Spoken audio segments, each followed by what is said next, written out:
Kita baca dahulu dalam Yohanes 10 ayat 14. Dikatakan di sini, ini Tuhan Yesus gembala yang baik, dia berkata, "Akulah gembala yang baik." Sama-sama kita baca. "Akulah gembala yang baik, dan aku mengenal domba-dombaku, dan domba-dombaku mengenal aku." Amin. Ya, kalau kita baca lagi, sama seperti Bapa mengenal aku, dan aku mengenal Bapa, dan aku memberikan nyawaku bagi domba-dombaku. Ya. Ayat 27, domba-dombaku mendengarkan suaraku, dan aku mengenal mereka, dan mereka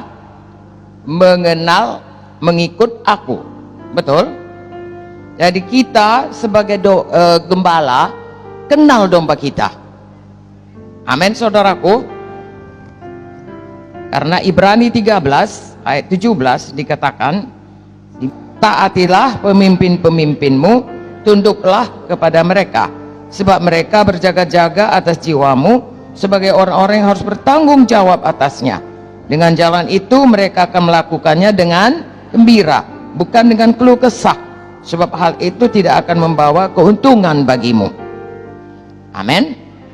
Nah, dikatakan di sini pemimpin itu berjaga-jaga atas domba-domba, atas jiwa-jiwa, atas jiwa domba-domba itu. Karena kita gembala yang baik akan memelihara mereka, berjaga-jaga atas mereka, supaya mereka itu mendapatkan kehidupan dari Tuhan. Dan kita bertanggung jawab, ya, bertanggung jawab tentunya di dunia ini kepada atasan kita, tapi bertanggung jawab nomor satu kepada Tuhan. Ya, jadi memang ada otoritas kita sebagai pemimpin untuk memberkati, diberikan Tuhan. Jadi kalau kita tidak sukacita, saudaraku, sulit bagi kita memberkati. Ya, apalagi kalau kita katakanlah tidak dalam roh, yang keluar perkataan-perkataan yang tidak baik. Dan hidup mati dikuasai lidah. Kalau perkataan kita tidak baik, saudaraku, anak-anak rohani kita atau anak-anak badani kita itu tidak mendapatkan berkat, tidak beruntung. Ya, bagian kita tetap mengasihi, memberkati, menolong, ya, menyampaikan dia sedapat-dapatnya, menarik dia seperti gembala menarik domba-domba yang sesat, ya, kembali ke jalan Tuhan. Haleluya. Di dalam gereja banyak sekali orang, saudaraku, cepat kali lupa hal-hal yang baik yang kita buat. Ya, dia lupa semua, yang dia ingat hanya menuntut haknya, yang sebenarnya pun ya tidak patut. Tetapi itu adalah orang-orang yang ada dalam gereja. Dan bagaimana kita menghadapinya? Tentunya semuanya itu pun dibiarkan Tuhan, diberikan Tuhan, atau tidak dilakukan Tuhan untuk membentuk kita. Haleluya.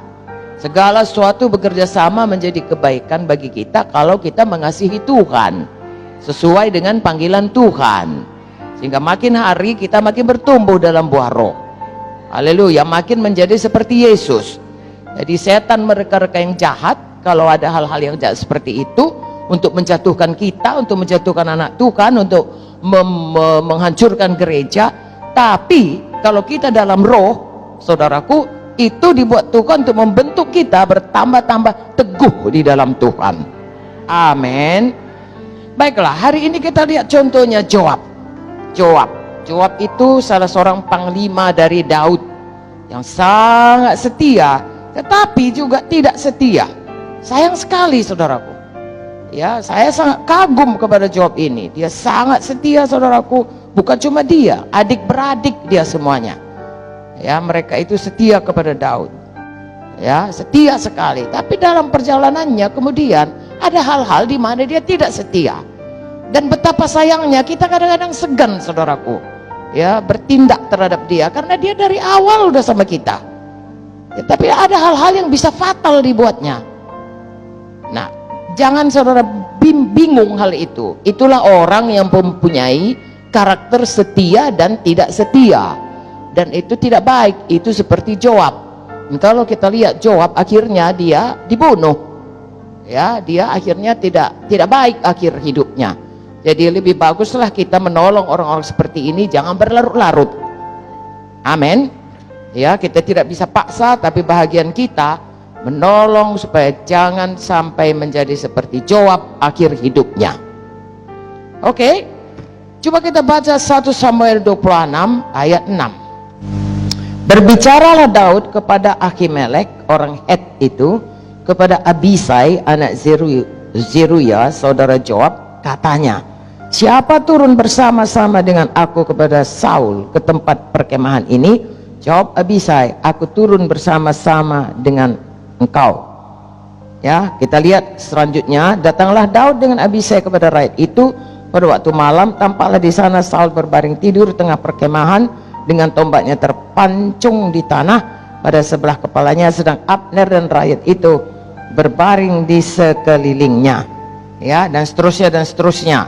Berhasillah Daud, saudaraku, ya, kemudian tidak membunuh Saul, ya, tetapi dia berhasil memasuki sampai ke dekat Saul dan berkata, lihatlah, aku sudah bisanya membunuh engkau raja, tapi aku tidak bunuh engkau. Ya, Abisai itu adik dari Joab, adiknya dua, satu namanya Asael, satu namanya Abisai. Jadi segenap keluarganya Joab itu dipimpinnya untuk menolong Daud jauh-jauh sebelum Daud jadi raja. Ini masih dikejar-kejar ini sama Saul. Ya, kita berdoa janganlah ada ini, saudaraku. Tapi kita harus berjaga-jaga. Haleluya.